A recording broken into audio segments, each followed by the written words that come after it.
चार तस्वीरें मैं एक साथ दिखा रहा हूँ। पहली तस्वीर है चंद्रशेखर आज़ाद की। हरियाणा में एक रैली के दौरान इनकी गाड़ियों पर तोड़फोड़ हुआ है, हमला हुआ है। दूसरी तस्वीर दिखा रहा हूँ, ये शख्स अपने आप को सद्गुरु कहता है। मद्रास हाईकोर्ट ने एक बड़ा आरोप लगाया है और सद्गुरु को कहा है कि आपने अपनी बेटी की तो शादी कर दी और दूसरी बच्चियों को कह रहे हैं कि आप संत बन जाओ। लगभग 150 लोग इस साधु के आश्रम में 2 लड़कियों को ढूंढ रहे हैं। क्या ये शख्स अगला राम रहीम साबित होगा? तीसरी तस्वीर आपको दिखा रहा हूं, ये वांगचुक हैं जो लद्दाख से देश की राजधानी दिल्ली आ रहे थे। इनको सड़क पर रोक दिया गया। उसके बाद इनके रोके जाने के बाद लद्दाख में विरोध प्रदर्शन शुरू हो गया है, बंद का ऐलान किया गया है। चौथी तस्वीर राहुल गांधी और अवधेश पासी की। अवधेश पासी अयोध्या के सांसद हैं। राहुल ने जिस तरह की भाषा का इस्तेमाल किया है वो शर्मनाक है, क्योंकि अवधेश पासी इतने सीनियर हैं कि 1977 में वो विधायक बन गए थे। राहुल गांधी का जन्म ही 1970 में हुआ है। नमस्कार, मैं शंभू कुमार सिंह और आप देख रहे हैं नेशनल दस्तक। सबसे बड़ी और डरावनी खबर है, चुनाव प्रचार के दौरान हरियाणा में चंद्रशेखर आज़ाद की गाड़ी पर हमला हुआ है। बड़ा हमला हुआ है और ये सोशल मीडिया पर आज की सबसे बड़ी खबर है जो मैं आपके साथ शेयर कर रहा हूँ। मैं इसलिए कह रहा हूँ कि सोशल मीडिया ही सच्चा मीडिया है, सोशल मीडिया ही बहुजन मीडिया है। नेशनल जनमत की माने तो देर रात हरियाणा के जींद की उचाना विधानसभा के उचाना कला गांव में रोड शो के दौरान भीम आर्मी चीफ सांसद चंद्रशेखर आज़ाद एवं पूर्व deputy CM DC Chautala Dushyant Chautala के काफिले पर हमला और गाड़ी में तोड़फोड़ हुई है। गौरतलब है कि गृह मंत्रालय द्वारा चंद्रशेखर आज़ाद को हरियाणा चुनाव के लिए वाई परस श्रेणी की सुरक्षा प्राप्त है। तो सोचिए, आज भी जातिवाद मनुवाद कितना अहंकारी है कि उसको एक दलित का बेटा पसंद नहीं है। हरियाणा की बात चली तो एक और खबर बता दूं, बीएसपी सुप्रीमो मायावती की रैली थी। एक मंच पर एक नेता ने हरिजन शब्द बोला, बहन जी ने जमकर फटकार लगाई और कहा कि आगे से ये शब्द बोलने से बचा जाए। हम लोग SC ST हैं, हमारा संवैधानिक नाम है अनुसूचित जाति अनुसूचित जनजाति। और वो अपने पुराने तेवर में है और कहा कि अगर हम हरिजन हैं तो क्या बाकी लोग शैतान की औलाद हैं? हम सब बराबर के नागरिक हैं। ये खबर जो है वो सबसे ज़्यादा वायरल है। उसी हरियाणा की अगर एक और बात जोड़ दूँ तो राहुल गांधी जो है वो वायरल है, क्योंकि राहुल गांधी ने अवधेश पासी के लिए जो शब्द इस्तेमाल किया है वो घोर आपत्तिजनक है। दरअसल राहुल गांधी बता रहे थे कि अयोध्या में सबको बुलाया गया, लेकिन किसान और अवधेश पासी नहीं दिखे। अंबानी के परिवार में सबको बुलाया गया, लेकिन अवधेश पासी जैसे लोग नहीं दिखे। लेकिन उनका तरीका बहुत गंदा था, बोलने का स्टाइल बहुत गंदा था। आपको बता दें कि अवधेश पासी 1977 में विधायक बन गए थे। राहुल गांधी का जन्म 1970 में हुआ है।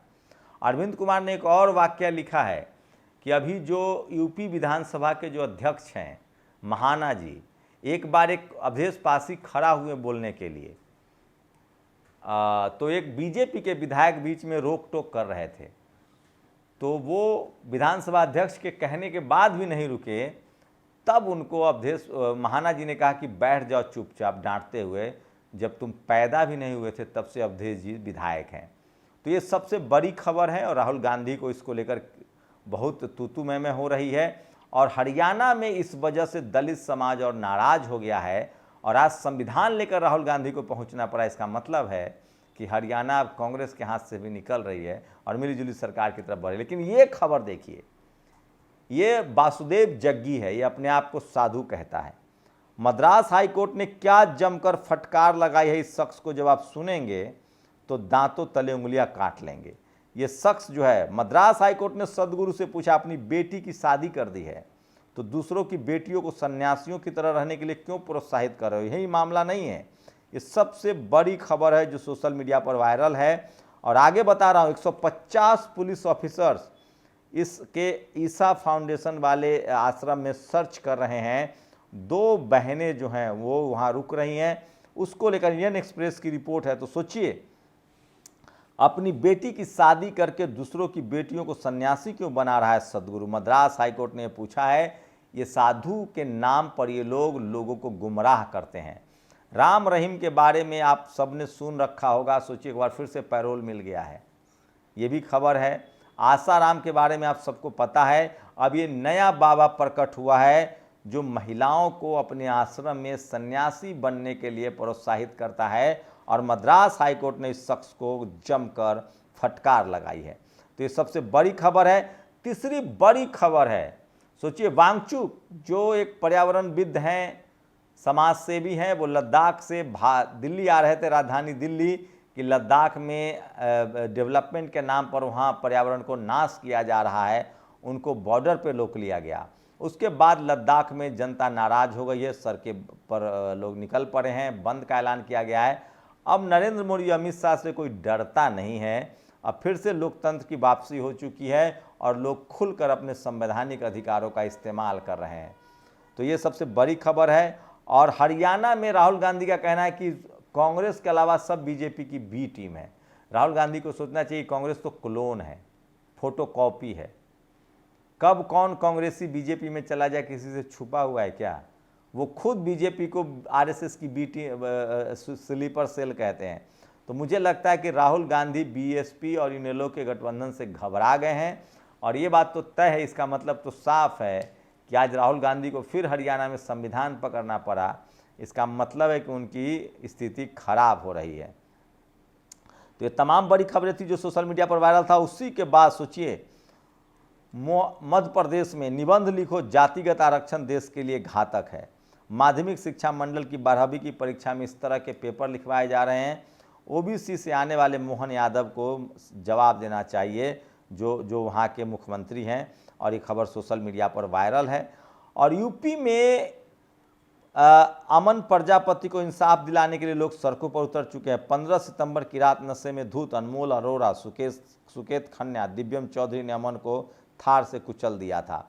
वहीं एक मौर्य समाज की बच्ची के साथ जिस तरह से छात्रा प्रिया मौर्य के घर अखिलेश यादव के सांसद उत्तम पटेल और स्वामी प्रसाद मौर्य पहुंचे हैं, सोचिए किस तरह से उस बच्ची के साथ छेड़खानी होती थी। प्रिंसिपल के कहने पर प्रिंसिपल ने भी मारा पीटा, डांटा, उसके बाद बच्ची ने सुसाइड कर लिया। ये खबर है, और धीरे धीरे ये मामला तुल पकड़ता जा रहा है, और अब सब लोग नाराज हैं, गुस्से में हैं, और जब तक मौर्य को न्याय नहीं मिलेगा तब तक लोग पीछे हटने के लिए वापस तैयार नहीं हैं। और 5 घंटे तक घर में रखे डिलीवरी बॉय की लाश 10 किलोमीटर दूर ठिकाना लगाया।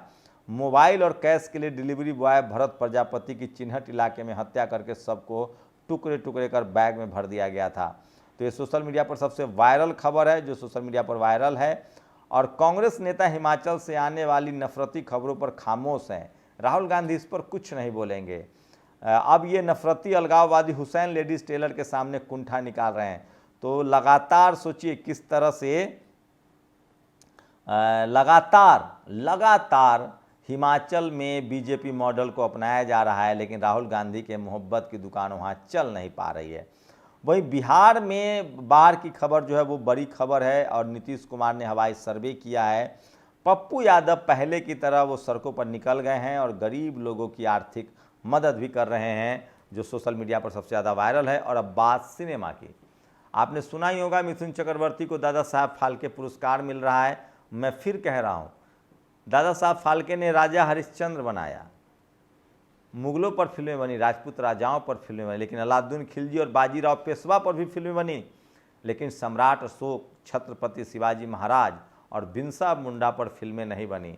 हम उम्मीद नहीं कर सकते दादा साहब फाल्के, बिमल रॉय, राज कपूर या संजय लीला भंसाली बिरसा मुंडा पर भी फिल्म बनाएंगे। ये लोग राजा हरिश्चंद्र और बाजीराव पेशवा पर फिल्म बनाएंगे। थंगलान फिल्म के बाद पार रंजिता ने पुष्टि की है कि वो बिरसा मुंडा पर अपनी हिंदी फिल्म बनाएंगे, और ये लोग अब पूरी दुनिया वेट करे। सोचिए, सिद्धो कान्हू, बिरसा मुंडा, तिलका मांझी जैसे लोगों को गुमनामी के अंधेरे में धकेलने की बड़ी साजिश होती है। तो ये आज की तमाम बड़ी खबरें थी जो आपके लिए ज़रूरी है।